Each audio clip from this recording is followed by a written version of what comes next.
So, I guess we'll just jump into it. Yeah. Doing a different video than typically done on the channel so far, but more of a open discussion kind of about everything that's happened. So, in the last few chapters as the flashback has gotten underway, but with a new guest this time too. What's up? That would be Mr. Abe Morick. It's your boy. Call me Abe. And Abe and I definitely spend a lot of time talking about One Piece. So figured we would turn more of our open rants into something a bit more focused. But today we kind of wanted to key in on a particular connection we seem to be noticing specifically around God Valley more than anything. And mainly a big connection we seem to be seeing, because you know Oda loves to play with his parallels. So it kind of feels like what we're seeing at God Valley is something we've seen before, and a lot of that definitely seemed to be picked up from some of the terminology and dialogue that was dropped throughout the chapters in like 1096. If Abe, you want to kind of tackle some of those major ones. Yeah, so first off, there's the whole Treasures of Marijois. And then also in the God Valley chapters, the Jewel of Pirate Island, I believe it was called. Secondly, the idea, the ending idea that nobody survives, but the people involved, in God Valley's case, the rabbits, that they have the illusion of survival, that if they can reach this goal, they'll be alright, they'll walk away. And then that directly leads into a direct statement from one of the first, quote, rabbits, saying you can't treat people, human beings, like toys. And if there's any arc, I guess you can kind of throw Whole Cake Island in there, but if there's any arc that's really centered around toys and treating human beings like toys, or turning them into toys, yeah, I think we're talking about a bit of Dressrosa. All Dressrosa, bro. And particularly, we're talking about the ending of Dressrosa. Yes, sir. Actually, right after our boy God Usopp freed everybody from being a toy. The very next thing, actually, that happened in the story was the birdcage. Yes, sir. And the birdcage seems eerily similar. Every connection you can make can be made. Like, it's crazy the amount of parallels. And I would say the biggest one is the idea of the rabbits from God Valley, and them having a special increased points to the stars in the birdcage and their bounties. It's not even just that, though. Like, you and I were very close to make what we thought was going to be a huge big brain connection. With there being 13 super rare rabbits in the hunt for this particular God Valley incident. And 12 stars. And 12 bounties given out. But you can think about a lot of people within the Straw Hat Alliance that could have easily earned that 13th bounty. And I think the biggest one we came across was Fujitora. Right, and he ain't even actually in the Straw Hat, conglomerate, but he, by far, has the most, especially, for Dofi, reason that this is why I want everyone to die. Mm-hmm. He's got that influence. He's coming directly for the warlord system. Because earlier in that saga, he told him straight to his face, he told Dofi, Fujitora did, straight to his face, I want the warlord system gone. And that was the centerfold of, Doflamingo's whole power structure, is he has free reign from the world government. And he can do what he wants as long as he does it under the guise of, I'm helping the nobles. Yeah. And the other piece of his power actually coming kind of directly from what we're drawing on here, him being a celestial and knowing about whatever the treasure of Mary Joie is, which Direct quote from him. yeah, that phrasing exactly, because some translations will say jewel of full of lead or pirate island, and some say the treasure of full of lead, pretty much verbatim the same thing. But because Doflamingo, being a former Celestial, happens to have knowledge of whatever that treasure is, that's what he uses as leverage to get the blackmail on Morgans and put all the newspaper titles out there. But it's really interesting. You think about somebody who, being 41 right now, so he was only 3 when God Valley occurred. Probably didn't really have a whole lot of recollection from that. If our math is right, at least. Yeah, exactly. But more than anything, I would definitely see him being somebody, if God Valley was the last one they did in terms of games, being that little sadistic kid he was. Oh, he's gonna draw back to that. Yeah, he might have like read newspaper clippings about it, seen like Garland's high score on one hunt or something, and he'd be like, "Oh man, I wish I could have seen something like that. I wish I could make something like that." And maybe he just went ahead and actually did so, and that's exactly what we see in the birdcage. So, some kid who finally draws inspiration from the sick ancestors of celestial dragons he has. The manifestation of evil, man. Yeah, we see the exact, like, on a personal level for Kuma and Ivankov, what these games are like. And they're they're the opposite end, where they want to see the good because they've seen it. He want to see the worst. Exactly. Because he knows it. Like, he knows it was, and it's not anymore. He wants to recreate it. And I mean, it's Ivankov that gives us one of our direct quote comparisons to talking about just shaking the other slaves out of it and thinking logically. You really think you're gonna walk away? Yeah, like the whole history of these games, there's been a 0% survival rate. The history is there is none. Yeah, exactly. You are history essentially. Yeah. And Law says the exact same thing as it's happened. Law also says it like he's seen it before. He's seen it before, which is interesting to say the least. He's been traveled with them. Yeah, but it makes you think about if there was any other islands that were birdcage cut up in the past that we just don't know, just kind of wiped off the map, like God Valley or something. Almost like a couple other islands we've seen. Yeah, but he says that, oh, this plan means no one's going to survive. Now that the birdcage out, we're all done. It's over. It's very similar kind of situation, especially statistically talking about what the effect of trapping all these people is.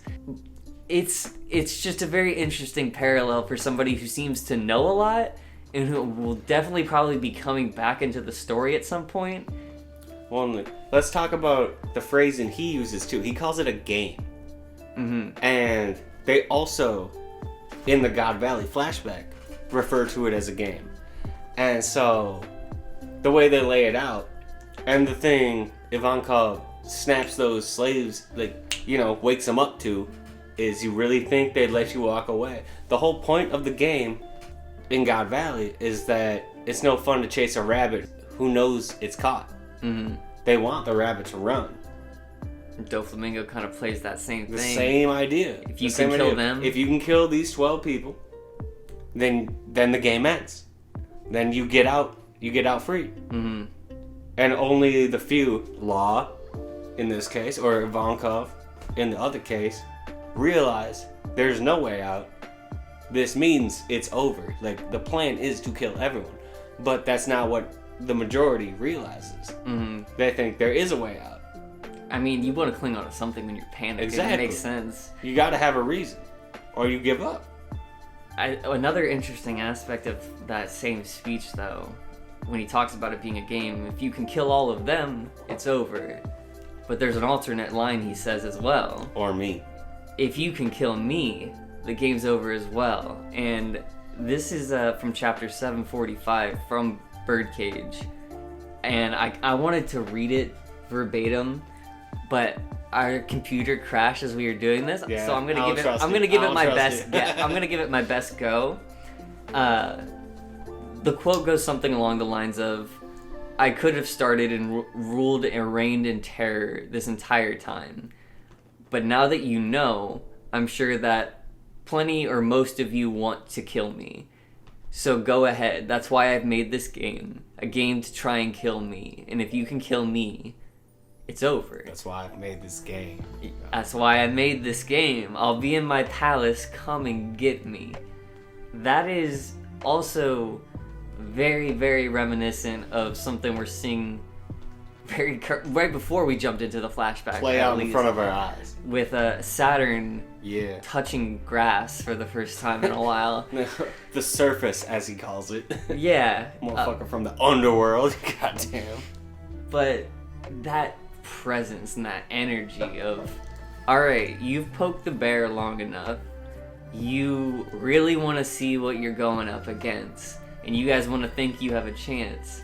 I'm going to pop out of my seance circle. I'm going to show Mask you... off. Mask off. I'm going to blow up my own boy's head. The future is not the present. And I'm going to show you what real power is. Oh, that's your third strongest? I'm not even going to touch him. And he's not going to touch me. This is Saturn's same kind of energy of, okay, you really want to pick this fight? Because he's flexing on him without even flexing. Like, without even a thought. That's what I mean. Like, it's the whole, like, mindset of their ants. Like, he treats them like absolutely nothing, you know? They're definitely not people They're not to him. They're not, yeah. And they're lesser beings. That's Even the people on his team. He told the Marines that. Yeah. 1,000 of you can die, we'll get 1,000 more. Mm-hmm. You're nothing. You're just numbers. Yeah, numbers on the board. I mean, it makes sense if they're immortal, though. They've seen people come and go so often to that point. For 800 years, yeah, you don't give a fuck.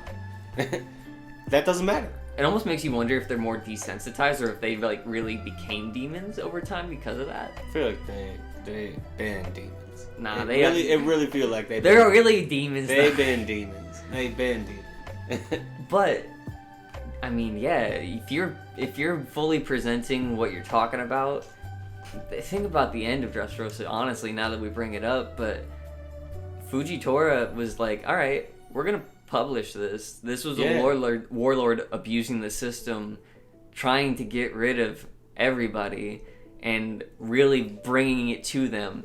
And we know the whole concept of Egghead. It's the story that turned the world upside down. Mm. Seems like it's not going to be really preferential for the world government. And like you said... It's against everything they've done up to this point. Yeah, exactly. They like to work behind closed doors, but for once they're kind of showing that side. And I think it's only really going to take those few moments of them being out in the public for somebody like Morgans, who's picking up the comms of Egghead Island, to snap a shot of what seems to be a demon in Saint Saturn's body exploding marine heads. I mean, he came out of a damn conjuring portal, man. He came from the abyss with whole ass devil horns and like spider legs. There was black smoke and like black lightning. Like he's pulling his own Conqueror's hockey contact as he's just being summoned to the island. Yeah. That's not just some aura. That's like otherworldly stuff. It's almost so much that he's just himself right now. It almost makes me wonder if the big story is just gonna be the fact that they merely captured a screenshot of him, or is it gonna be Morgan sees the Gorosei lose?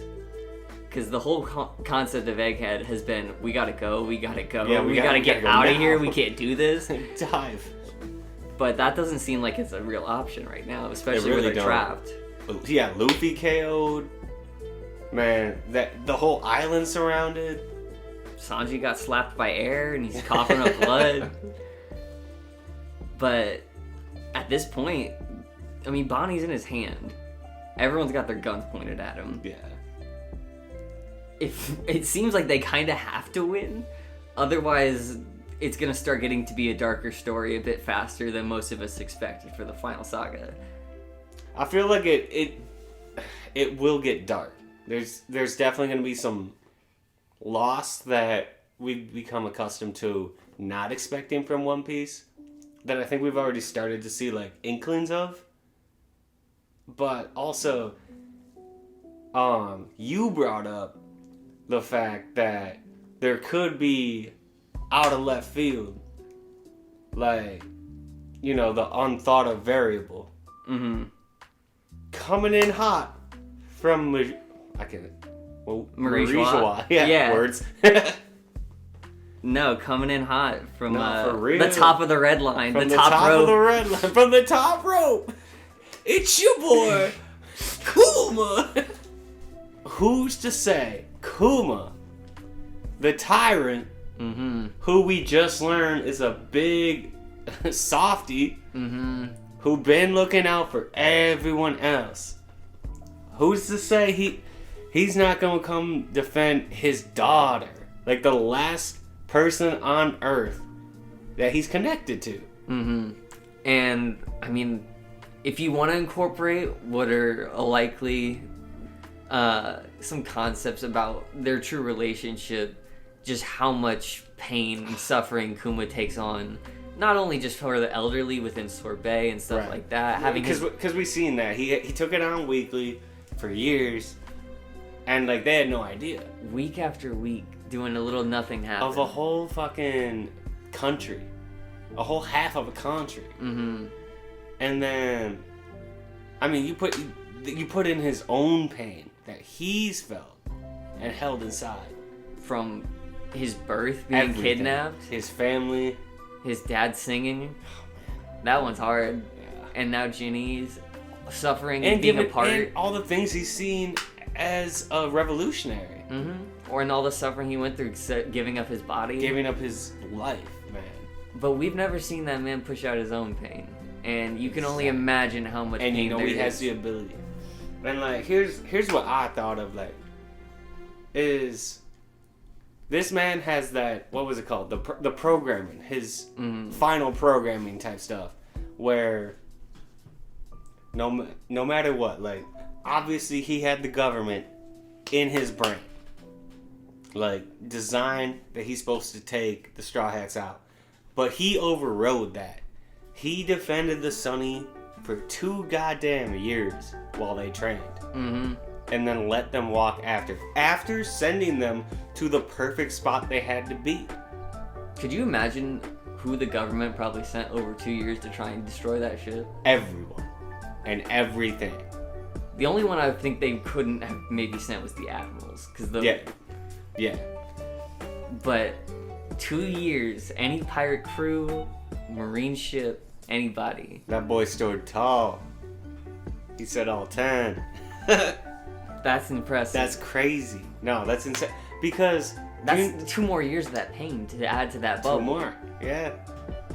If there's anything that could take out a yokai-based devil fruit, some mythological beast, some the devil of the planet that runs that shit, it would be all the pain he created. Because that would be the pain of the people that created Kuma. It'd be Kuma. And I mean, he told him himself, like, you deserve to be a slave. You were born to be a slave or die. Like, which is another question of how Kuma got away from him at that time, but like, that's just a hidden feat for Kuma. He's him. He's just him. But like, also, all the pain Kuma was taking on, all the people of Sorbet, that was a direct result of the Celestials' tax. And that came down from the Gorsa. So all the pain he would be taking on would be directly a cause of his actions. That is the perfect way to take out one of the top 7. And that would definitely turn the world upside down. That would turn the world on its fucking head. To put it lightly.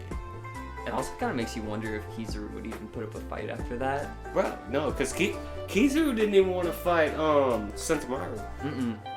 Like, he felt some type of way about it. He still did it, but it's because he's under orders. He's been saying the whole time he doesn't want to be doing this. It's because he has to. But once he realizes, wait, somebody can beat them. Yeah, I can leave. It's the same argument with Akainu. It's like, was he ever on their side? Like, I don't know. Like, was he? Or did he just do what he thought he had to? Until he realized he didn't. It's definitely a full circle kind of connection, that And- payback of the pain you Oh, caused. it'd be beautiful. I think that would be. That would be beautiful. And like I want to see a panel of just like all the people's pain. I want to see how big that pain bubble would be. No, that's what I'm saying. I want to see in that pain bubble all like the faces of like, you know, Kuma's memories of like everyone we saw on the island, all those old people that they said like, yeah, let them die. Let me see every one of them smiling. Mm-hmm. You know, let me see Jenny smiling. Bonnie Bonnie smiling. Everyone. Because that would be... His parents. Oh, dude, all the hard his hitters parents. you could be pulling out. Definitely his parents. Definitely. And we're not even done with this. Like, it's gonna be worse. It just keeps getting worse. And like, then it puts into perspective everything we knew about him before. It makes it 10 times worse. Like, oh, he had to do that after all this? He has to get a win. Come on, man. Yeah, my boy deserves the ultimate dub. That's messed up. They doing my boy dirty for decades, for his whole existence. I think you could go with a little powerful message there. If there's anything more powerful than a true tyrant, it's the suffering of a martyr. Yeah. Martyr. I mean, shit, you could draw a lot more from that. Like, It's just deep. it's very deep. But we'll end on a more lighthearted note Yeah. because we just wanted to point out a connection we were proud of. Oh, big I'm brain- sure we're big not brain even moment. close to the first people to see Big it. brain moment probably don't mean shit, but But it also kind of ties into those old people and the taxes and everything with the whole concept of the king cutting the country in half to kind of exterminate the poor portion. Very, very reminiscent of Grey Terminal and the whole burning of that during Sabo trying to save everybody from that portion being just destroyed and burned off.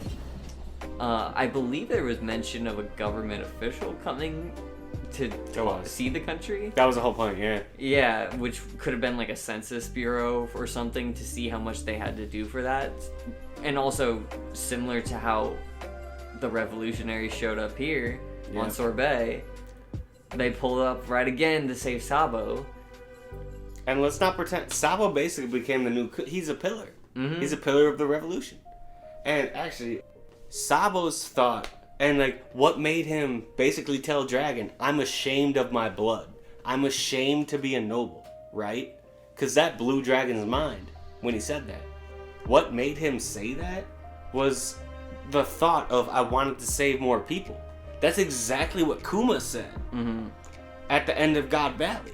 Even though he saved 500. He saved 500. He saved so many. He was crying because he ain't saved more. But that's the mindset. That's what, like, it wasn't enough. People still died. That, like, And filling that right replacement for the tyrant with the Flame Emperor. Flame Emperor, dog. I mean, that is that not a tyrant by definition? At least to the people labeling you a bad person. There's just a lot of connections to play with right now. Lot of connections. And I don't think it's gonna stop anytime soon, but we wanted to kind of present our thoughts for what we've seen so far today, maybe open our eyes up for what might be coming in the future, and you guys let us know what you think and tell us what you want us to talk about for our next video.